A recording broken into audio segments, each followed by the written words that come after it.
महाराज जी इन्होंने एक डिपार्टमेंट का नाम लिखा है, कह रहे हैं कि मैं 2 वर्ष से आपको सुन रहा हूँ। महाराज जी कह रहे हैं कि मतलब हमने रिश्वत नहीं लेने का एक संकल्प लिया था, बट अभी पैसों की कमी हुई तो हमने रिश्वत ले ली महाराज जी। और जहाँ हूँ वहाँ ये सब एक आम बात है महाराज जी। अभी जब से ये लेना शुरू किया या लिया है तब से पूजा पाठ और परिवार में मतलब ठीक नहीं हो रहा महाराज जी। मेरा मार्गदर्शन करें, आप जैसा अशांति। बोलेंगे मैं वैसा हम ही करूँगा। सबसे कहते हैं कि जो घूस है, जो बेईमानी का धन है, जो अधर्म का धन है, ये लेने में अच्छा लगता है, लेकिन हृदय और परिवार दो पर ये फर्क पड़ जाएगा।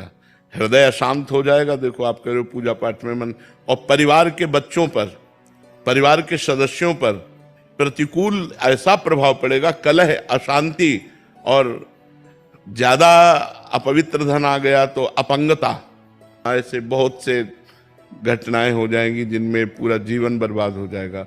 100 रुपया कमाओ लेकिन धर्म पूर्वक कमा के लाओ। उस 100 रुपया से परिवार का पोषण करोगे तो सबकी बुद्धि शुद्ध रहेगी, सब प्रसन्न रहेंगे, सब स्वस्थ रहेंगे। 1 लाख कमा के लाओगे, अस्वस्थ हो जाएंगे, बुद्धि खराब हो जाएगी। इसलिए हमें तो लगता है कि घूस ना ही लेनी चाहिए, नहीं लेनी चाहिए।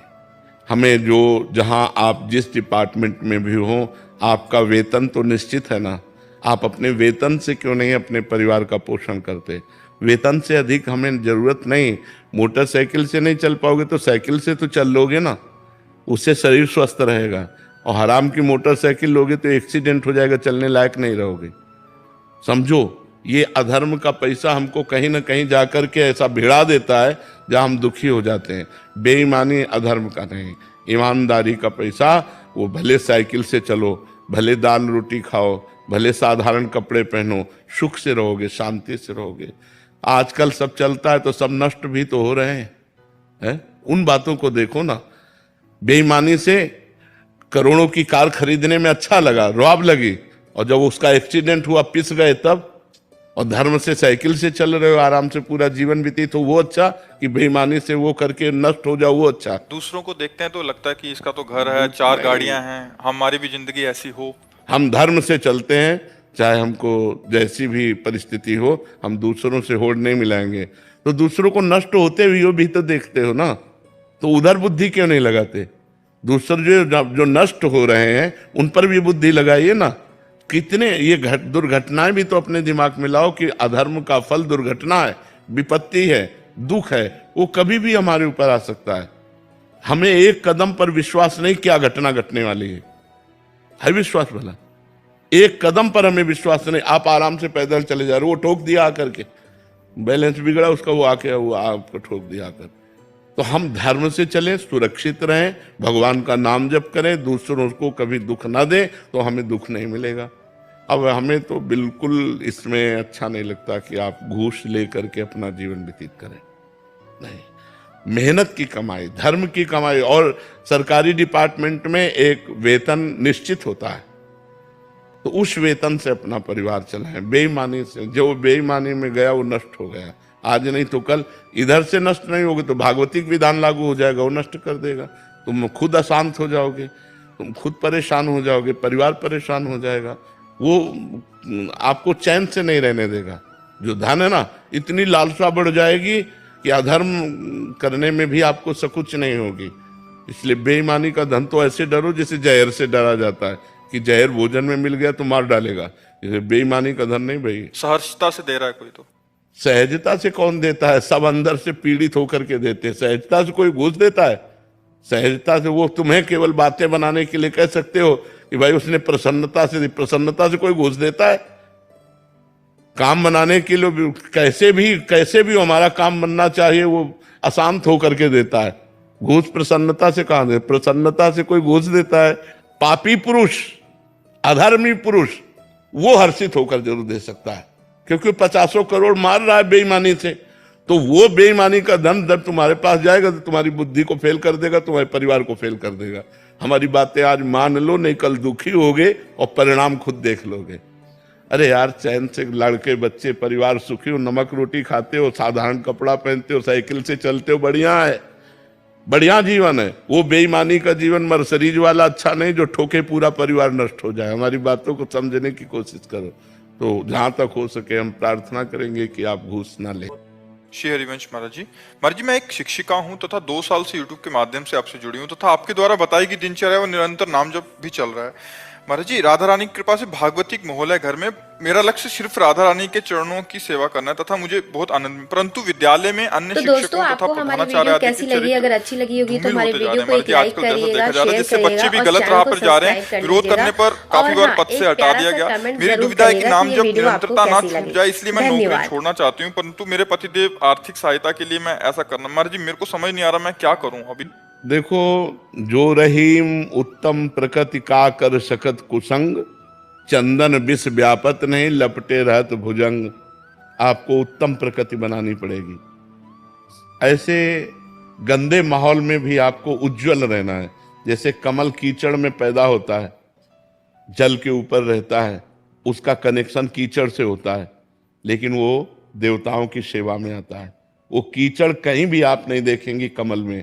ऐसे ही हम माया में प्रकट हुए हैं, माया में रहेंगे, हमारा कनेक्शन माया से रहेगा, लेकिन हम भगवान के बन के रहें। जितनी देर हम बच्चों को पढ़ाएं तो अपने भगवान को उनमें देखें। जो आपके अध्यापन कराने वाले मित्र जन हैं, उनके आचरणों की तरफ ना देखो। अपने अपने कर्मों का भोग स्वयं भोगेंगे। अपने को चाहिए कि उनके साथ भी बैठकर हम प्रेम व्यवहार करें। हमारी वार्ता, हमारा व्यवहार इतना निर्मल होना चाहिए कि उनका स्वभाव बदल जाए, ना कि उनके स्वभाव से हम दुखी हों या हमारे स्वभाव में अंतर पड़े। भक्ति बलवान होती है, उसका प्रभाव, उसका स्वभाव पढ़ना चाहिए। तो आप इतना नाम जप करें, ऐसा मधुर व्यवहार करें कि जो गलत भावना वाले हैं उनकी भावना भी बदले, और बच्चों को सुंदर पढ़ाइए। अर्थ की आवश्यकता आज है, जरूर है। पति पत्नी मिलकर अगर अर्थ कमाएंगे और दोनों मिलकर अपने परिवार का पोषण करेंगे, अच्छा रहेगा। अगर थोड़ी थोड़ी आय है और परिवार चल रहा है तो हम यही सलाह देंगे, नौकरी छोड़िए मत, नौकरी करिए, लेकिन हिम्मत वाली बनकर करिए, धर्म पूर्वक कीजिए, बच्चों को भगवान का स्वरूप मानिए। और अध्यापक जो पढ़ाने वाले हैं उनके साथ मित्रता का व्यवहार। अर्थी को कंधा देने वाले के साथ क्या होता है? भक्त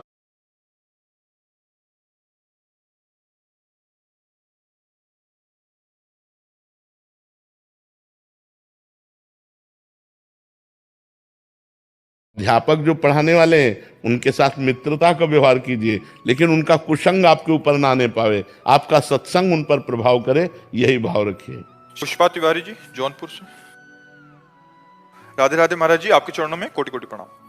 महाराज जी, आप कह रहे हैं कि आपके परिवार में 8 सदस्य हैं और जो जब पूजा गृह में जाते हैं तो 3 गुरुदेव हैं। पूजा घर में भगवान की कृपा से महादेव, रामदवार, विष्णु जी। अब आप भी बताएं किनको भोग लगाएं। जब जो जाता है परिवार का वो अलग अलग टीका करते हैं महाराज जी, अलग अलग। तो महाराज जी कह रहे हैं कि इतने सारे हो गए हैं कि सबके गुरु जी अलग हैं, सबके। हाँ सब, हाँ कोई बात नहीं है। समस्या तो यही है, परिवार है और परिवार के सदस्य हैं और अपनी अपनी भावना है। तो हमें लगता है अपने अपने भावना के अनुसार जब पहुंचे वो पूजा गृह में तो अपने ठाकुर की आराधना, जैसे शिवोपासक है तो शिव को चंदन लगा दे और शिव की आराधना करे, रामोपासक है राम को लगा दे, और ये भाव रखे ये उनके ठाकुर हैं, उनके ठाकुर ये हमारे ठाकुर। क्योंकि प्रियता एक में होगी, प्रेम एक में होता है, अनेक में प्रेम नहीं होता है। प्रेम गलियति साकरी तामे दो न समाए, एक में होता है। एक तो होती ग्रामीण पूजा, ग्रामीण पूजा में होता शिव, राम, पार्वती, लक्ष्मी जी, गणेश जी, हनुमान जी, भैरव जी, पूरा सब विराजमान है और सबके तिलक लगाए और एक थाली में भोग रख दिए या चिरौरी रख दिए, वो एक अलग। लेकिन जब आराधना रंग लाती है तो फिर एक रह जाता है, फिर उसमें ये सब नहीं चलता है कि पूर्ण। जैसे गृहस्थ में पंचदेव का महात्मा है, पंचदेवता की पूजा की जाती है, इस महात्मा से घर में रखा है। तब तक जब तक पंचदेव का महत्व है, और जब महादेव का महत्व आ जाएगा तो फिर सब देवाधिदेव, देवाधिदेव। जैसे हम डाल, पत्ती, पुष्प सब में चंदन तिलक लगाएं और जल में हम पानी ना दें तो क्या वृक्ष सुरक्षित रह पाएगा? और अगर हम जल में पानी दे देते हैं तो हम डाल चंदन में पानी ना भी छिड़कें अगर, तो वो सुरक्षित रहेगा। तो सबकी जड़ कौन है? परब्रह्म परमात्मा भगवान।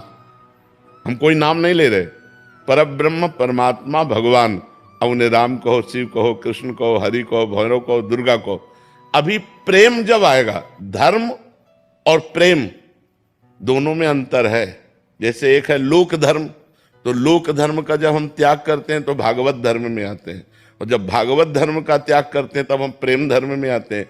जो यहां चर्चा हो रही वो प्रेम धर्म की हो रही, कि जब हम प्रेम करेंगे तो वो एक से होगा।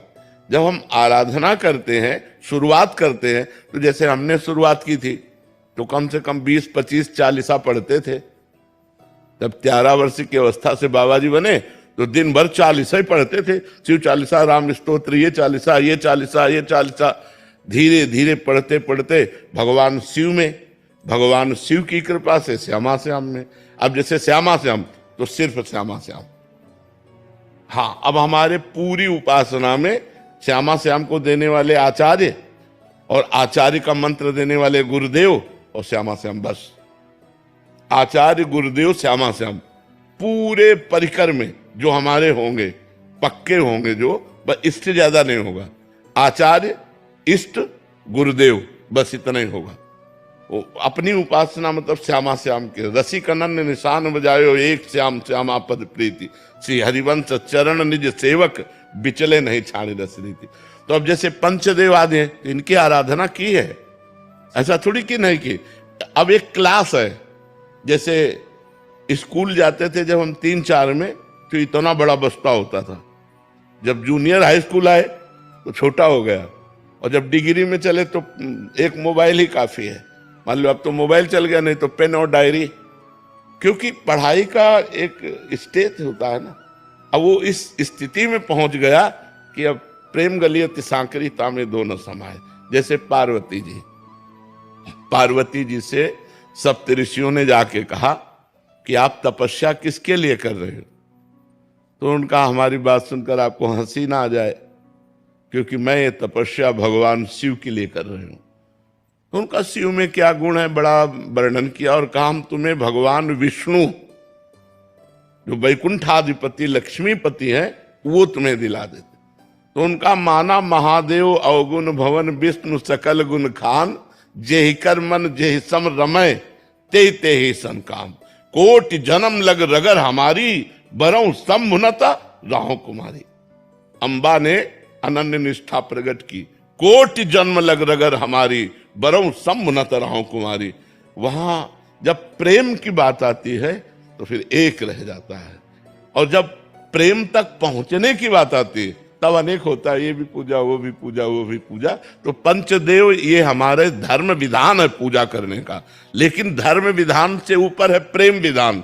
और जब प्रेम विधान आ जाता है तो फिर धर्म विधान अंतर। जैसे देवराज इंद्र, पवन, अग्नि, सूर्य, चंद्र, हम इन सब देवताओं की आराधना किए, और सब कोई प्राय करता है भाई। सूर्य, चंद्र, अग्नि, इन सबकी आराधना होती है, लेकिन अब जैसे आ गए तो अब कोई मतलब नहीं।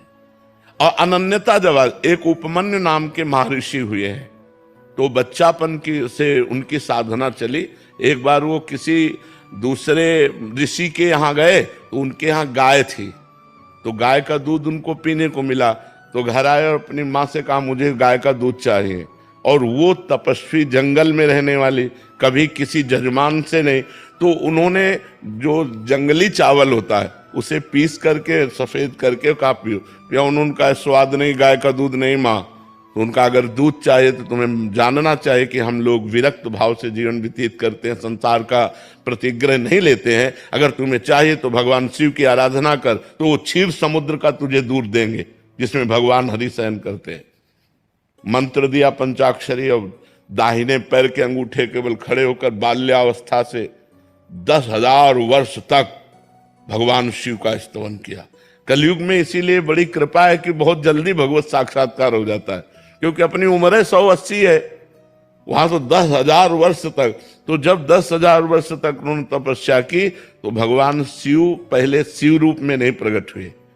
नंदिकेश्वर एरावत हाथी बन गया, भगवान शिव देवराज इंद्र, और पूरा परिकर देवराज का समाज।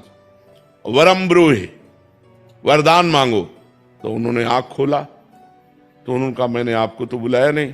देवराज इंद्र से कहा मैंने तो भगवान शंकर की आराधना की, तो निंदा करने लगे। तो उनका बस, तुम ऐसा मत समझो कि हमारे इष्ट की हमारे सामने निंदा कर दोगे और तुम सुरक्षित रह सकते हो। देवराज इंद्र, तुम्हें अभी भस्म कर सकता हूं, बस प्रार्थना है कि आप सादर चले जाइए।